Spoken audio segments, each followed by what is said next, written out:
जय माता दी मित्रों। देखिए, श्री दुर्गा सप्तशती के अध्याय कर रहे हैं और आज हम 9वें अध्याय पे हैं जिसमें कथा रहेगी निशुंभ वध। तो सबसे पहले है ध्यान। माता रानी के श्री चरणों में ध्यान करेंगे, उसके बाद यहाँ से कथा प्रारंभ होगी। तो ध्यान करते हैं। देखिए, मैं अर्धनारीश्वर के श्री विग्रह की निरंतर शरण लेता हूँ। उसका वर्ण बंदूक पुष्प और सुवर्ण के समान रक्त पीत मिश्रित है। वह अपनी भुजाओं में सुंदर अक्षमाला, पास, अंकुश और वरद मुद्रा धारण करता है। अर्धचंद्र उसका आभूषण है तथा वह 3 नेत्रों से सुशोभित है। राजा ने कहा, भगवान, आपने रक्तबीज के वध से संबंध रखने वाला देवी चरित्र का यह अद्भुत महात्मा मुझे बतलाया। अब रक्तबीज के मारे जाने पर अत्यंत क्रोध में भरे हुए शुंभ और निशुंभ ने जो कर्म किया उसे मैं सुनना चाहता हूँ। यहाँ देखिए, भगवान अर्धनारीश्वर का यहाँ पे बहुत सुंदर दृश्य दिया गया है, देख सकते हैं आप। फिर देखिए, ऋषि कहते हैं, राजन, युद्ध में रक्तबीज तथा अन्य दैत्यों के मारे जाने पर शुंभ और निशुंभ के क्रोध की सीमा न रही। अपनी विशाल सेना इस प्रकार मारी जाती देख निशुंभ अमरस में भरकर देवी की ओर दौड़ा। उसके साथ असुरों की प्रधान सेना थी। उसके आगे पीछे और पार्श्व भाग में बड़े बड़े असुर थे जो क्रोध से ओठ चबाते हुए देवी को मार डालने के लिए आए। महापराक्रमी शुंभ भी अपनी सेना के साथ मातृगणों से युद्ध करके क्रोधवश चंडिका को मारने के लिए आ पहुंचा। तब देवी के साथ शुंभ और निशुंभ का घोर संग्राम छिड़ गया। वे दोनों दैत्य मेधों की भांति बाणों की भयंकर वृष्टि कर रहे थे। उन दोनों के चलाए हुए बाणों को चंडिका ने अपने बाणों के समूह से तुरंत काट डाला और शस्त्र समूह की वर्षा करके उन दोनों दैत्यपतियों के अंगों में भी चोट पहुंचाई। फिर देखिए, निशुंभ ने तीखी तलवार और चमकती हुई ढाल लेकर देवी के श्रेष्ठ वाहन सिंह के मस्तक पर प्रहार किया। अपने वाहन को चोट पहुंचने पर देवी ने सुरप्रा नामक बाण से निशुंभ की श्रेष्ठ तलवार तुरंत ही काट डाली और उसकी ढाल को भी, जिसमें 8 चांद जड़े थे, खंड खंड कर दिया। ढाल और तलवार के कट जाने पर उस असुर ने शक्ति चलाई, किंतु सामने आने पर देवी ने चक्र से उसके भी 2 टुकड़े कर दिए। अब तो निशुंभ क्रोध से जल उठा और उस दानव ने देवी को मारने के लिए शूल उठाया, किंतु देवी ने समीप आने पर उसे भी मुक्के से मारकर चूर्ण कर दिया। तब उसने गधा घुमाकर चंडी के ऊपर चलाया, परंतु वह भी देवी के त्रिशूल से कटकर भस्म हो गई। तदनंतर दैत्यराज निशुंभ को फरसा हाथ में लेकर आते देख देवी ने बाण समूहों से घायल कर धरती पर सुला दिया। उस भयंकर पराक्रमी भाई निशुंभ के धराशायी हो जाने पर शुंभ को बड़ा क्रोध हुआ और अंबिका का वध करने के लिए वह आगे बढ़ा। रथ पर बैठे बैठे ही उत्तम आयुधों से सुशोभित अपनी बड़ी बड़ी 8 अनुपम भुजाओं से समूचे आकाश को ढककर वह अद्भुत शोभा पाने लगा।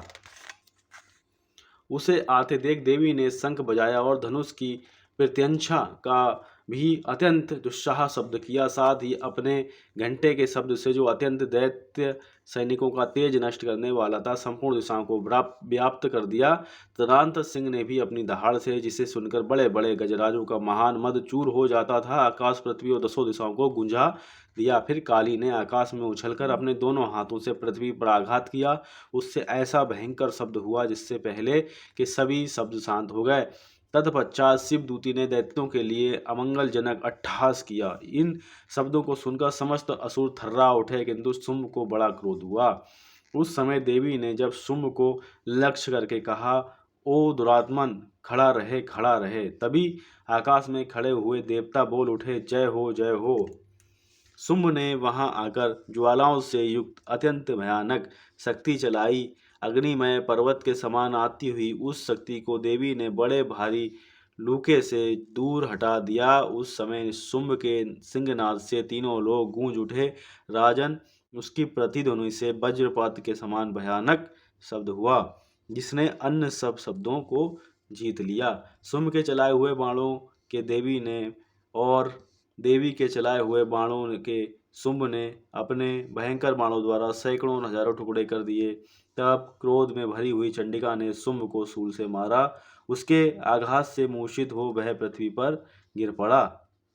इतने ही में निशुंभ को चेतना हुई और उसने धनुष हाथों में लेकर बाणों द्वारा देवी काली और सिंह को घायल कर डाला। फिर उस दैत्यराज ने 10,000 बाहें बनाकर चक्रों के प्रहार से चंडिका को आच्छादित कर दिया। तब दुर्गम पीड़ा का नाश करने वाली भगवती दुर्गा ने कुपित होकर अपने बाणों से उन चक्रों तथा बाणों को काट गिराया। तो निशुम्भ का पुनः आक्रमण हो रहा है इस चित्र में, देखिए। फिर देखिए, ये देख निशुम्भ दैत्य सेना के साथ चंडिका का वध करने के लिए हाथ में गदा ले बड़े वेग से दौड़ा। उसके आते ही चंडी ने तीखी धार वाली तलवार से उसकी गदा को शीघ्र ही काट डाला। तब उसने सूल हाथ में ले लिया। देवताओं को पीड़ा देने वाले निशुम्भ को सूल हाथ में लिए आते देख चंडिका ने वेग से चलाए हुए अपने सूल से उसकी छाती छेद डाली। सूल से विदीर्ण हो जाने पर उसकी छाती से एक दूसरा महाबली एवं महापराक्रमी पुरुष खड़ी रहे कहता हुआ निकला। उस निकलते हुए पुरुष की बात सुनकर देवी उठकर हंस पड़ी और खड़ग से उन्होंने उसका मस्तक काट डाला। फिर तो वह पृथ्वी पर गिर पड़ा।